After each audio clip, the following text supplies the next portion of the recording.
Arshpreet Khadiyal, BJP ने तो हरियाणा फिर परोस कर कांग्रेस के सामने रख दिया। देखिए, ऐसा है कि भारतीय जनता पार्टी इसी वजह से तो घबराई बौखलाई बौखलाई घूम रही है। हर एक भारतीय जनता पार्टी का सीनियर लीडर कह रहा है मैं मुख्यमंत्री बनूंगा। एक तरफ पे इनके जो नायाब सिंह सैनी साहब है उनकी दावेदारी आगे रखी जा रही है, दूसरी तरफ खट्टर साहब की, तीसरी तरफ अनिल विज साहब की। अनिल विज साहब ने एक बयान भी जारी किया, ये कंपटीशन है ओरिजिनल वर्सेस डुप्लीकेट का। वो अपने आप को ओरिजिनल कह रहे हैं और भारतीय जनता पार्टी के प्रवक्ता साहब बता सकते हैं डुप्लीकेट कौन से भारतीय जनता पार्टी के लीडर को कह रहे हैं। और दूसरी बात साहब ये है कि अनिल विज साहब ने ना जो टिक्का टिप्पणी की है वो भारतीय जनता पार्टी के बहुत सारे लीडर्स के खिलाफ की है। इतना विरोध हो रहा है भारतीय जनता पार्टी नहीं, का। इस पर तो मैं जवाब ले लूंगी, लेकिन अभी शायद जब शो हमने शुरू किया तो आपने कुमारी सैलजा जी का बयान नहीं सुना। मतलब वो आज की तारीख में भी खुद को सीएम दावेदार के तौर पर प्रोजेक्ट कर रही हैं। वो अभी भी सीएम की दावेदारी वाली रेस में लगातार बनी हुई हैं। भले ही उनको विधानसभा चुनाव ना लड़वाया गया हो, भले ही कांग्रेस पार्टी की तरफ से कहा गया हो कि नहीं हम सांसदों को नहीं उतार रहे विधानसभा चुनाव में, लेकिन कुमारी सैलजा आज भी कह रही हैं कि जब सीएम को लेकर बात होगी तो मैं दावेदार हूं, मेरे नाम पर गौर करना पड़ेगा। तो आपके यहाँ भी तो कौन सा सरफुटअव्वल खत्म नहीं हुई है सीएम की कुर्सी को लेकर। यहाँ पर भी मीडिया के सामने आकर सब अपनी अपनी दावेदारी ठोक रहे हैं।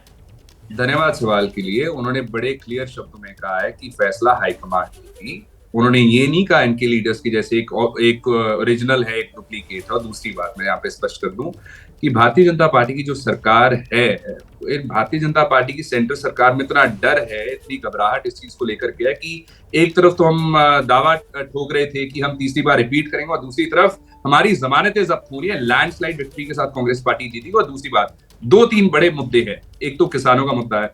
देखिए, भारतीय जनता पार्टी 2014 से कहती आ रही है डबल करेंगे फार्मर्स इनकम, और भारतीय जनता पार्टी ने कहा था एमएसपी देंगे as a legal guarantee. Modi साहब जब प्रधानमंत्री नहीं बने थे ना, तब से कहते आ रहे हैं। किसान आंदोलन हुआ, 700 किसान शहीद हुए, 1 साल खराब हुआ, नहीं एमएसपी दिया। 6 वादे करके किसानों को घर भेजा, नहीं एमएसपी दिया। दूसरा किसान आंदोलन हुआ, नहीं एमएसपी दिया। शुभकरण फिर से शहीद हुआ, प्रितपाल जैसे 300 किसान फटड़ हुए, और उसके बावजूद इन्होंने पुलिस वालों को रिवॉर्ड दिया इस चीज का। और दूसरी बात, जो नूह में वायलेंस हुई, जो लॉ एंड ऑर्डर चरमराया रहा। और तीसरा, भारतीय जनता पार्टी को जो हमारी माएं और बहनें है ना हरियाणा में, वो वेट करिए, इंतजार करिए कि कब कल आएगा और बटन दबा के भारतीय जनता पार्टी का जो अहंकार है उसको खटाखट चूर करेंगे। क्योंकि इन्होंने तो एक साइड पे कहा बेटी बचाओ बेटी पढ़ाओ, और दूसरी साइड पे महिला सारे मुद्दे गिना दिए। आपने बड़े सारे मुद्दे गिना दिए, वही मुद्दे जो इस बार चुनाव में पूरी तरीके से गूंजते रहे। किसानों के मुद्दे को लेकर आपने बीजेपी को घेरा है ना, आपने पहलवानों, जवानों, महिलाओं का मुद्दा, कानून व्यवस्था का मुद्दा, सारे मुद्दों को लेकर यहां पर बीजेपी को घेरा। आइए जवाब दीजिए राजीव जेटली जी, उसके बाद मैं अपना सवाल आपसे पूछूंगी। पहले तो ये तमाम जो आरोप यहां पर कांग्रेस की तरफ से लगाए गए, और वो वरिष्ठ पत्रकारों की तरफ से भी, फैमिली आईडी से लेकर प्रॉपर्टी आईडी तक का जो मामला यहां पर गिनाया गया है ना सर, जो आप खर्ची पर्ची की बात करते हैं नेशनल टेलीविजन पर बैठकर नौकरियों में, वो फैमिली आईडी और प्रॉपर्टी आईडी ग्राउंड पर जब आप जाएंगे तो वहां पर लोग आपको बता देंगे कि उसके लिए क्या रेट तय किए गए वहां पर। आइए।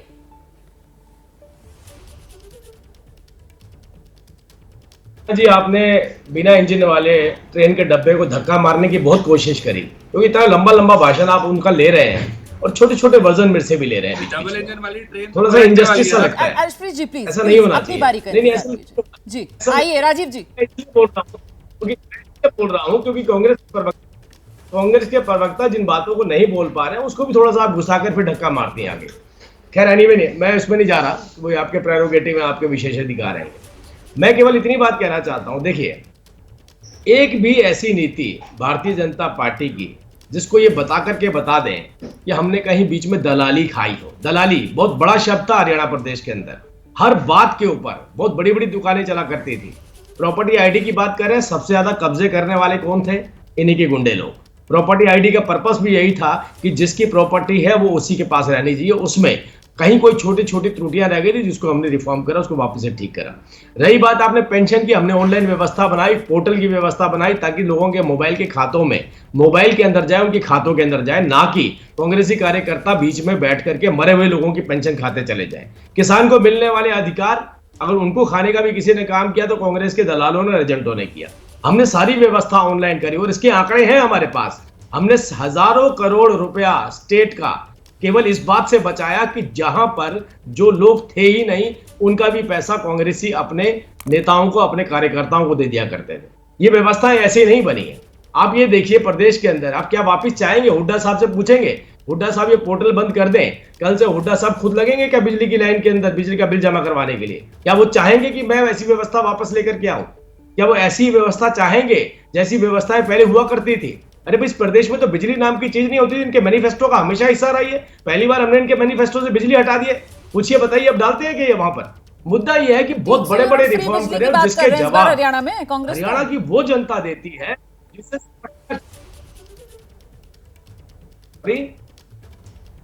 आपने क्या कहा? फ्री बिजली देने की बात कर रहे हैं ना आप? तो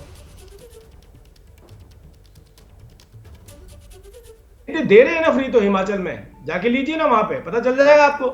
मैं तो बोलता ही हूँ इस बात को। अरे वो तो खुद लकड़ियां बिनते फिर रहे हैं इनके मुख्यमंत्री हिमाचल के। ये सिलेंडर देने की बात कर रहे हैं, उन्होंने घर से सिलेंडर निकाल के बाहर रख दी क्योंकि पैसा ही नहीं है उनके पास। अब पैसा नहीं है, वो अपनी तनख्वाह भी छोड़ने को तैयार है। तो ऐसा प्रदेश जिसके अंदर मुख्यमंत्री कह रहा हो भाई सब लोग तनख्वाह बंद कर दीजिए क्योंकि हमने गलत नीतियां बनाई, गलत तरीके से हमने अपने आप को पेश किया, उन नीतियों को अब प्रदेश जो है कर्जे में डूबता जा रहा है, कहां से देंगे हम तनख्वाह आप लोगों की? तो वो तनख्वाह देने के लायक नहीं बचे हैं। तो आपको लगता है ऐसी नीति और खटाखट खटाखट खटाखट खटाखट खटाखट कर्नाटका वाले वेट कर रहे हैं। आज भी बताइए ना, किसानों को जो वायदे किए थे पूरे करे, हिमाचल में जो वायदे किए थे पूरे करे। एक वायदा बता दीजिए मुझे। और रही गारंटी, एमएसपी की गारंटी, बताइए इस देश के अंदर ऐसा कौन सा प्रदेश है जहां कांग्रेस की सरकार और इन्होंने एमएसपी की गारंटी दी हो? एक प्रदेश का नाम बताइए मुझे। एक भी प्रदेश में नहीं दिया। अकेली भारतीय जनता पार्टी की सरकार है हरियाणा के अंदर जो 24 फसलों के ऊपर एमएसपी दे रही है। अरे पहले तो वहां लागू करते जहां पर आपने किसानों को वायदा किया था कर्नाटका के अंदर, ठीक, हिमाचल के अंदर लागू करके दिखाते हैं, बोलते हैं हमारा मॉडल है। ठीक है, तो मैं यही बात कह रहा हूं आपसे, ये बरगलाने वाली नीतियों से मैं सरकारें इस नहीं पर बनती जवाब हैं। लूंगी, मैं इस पर जवाब लूंगी। जैसे ही घड़ी का काटा दोपहर 2:30 पे आए, बबीता जी का दिल सास बहू साजिश के लिए मचल जाए। और ये है इनकी बहू, पूरे दिन ऑफिस की टेंशन हो जाए गॉन जब ये करें अपना फेवरेट शो फ्री टाइम पे ऑन। इनकी तरह आप भी देखिए अपना फेवरेट शो अपने टाइम पर और डाउनलोड कीजिए एबीपी लाइव ऐप अपने स्मार्ट टीवी पर।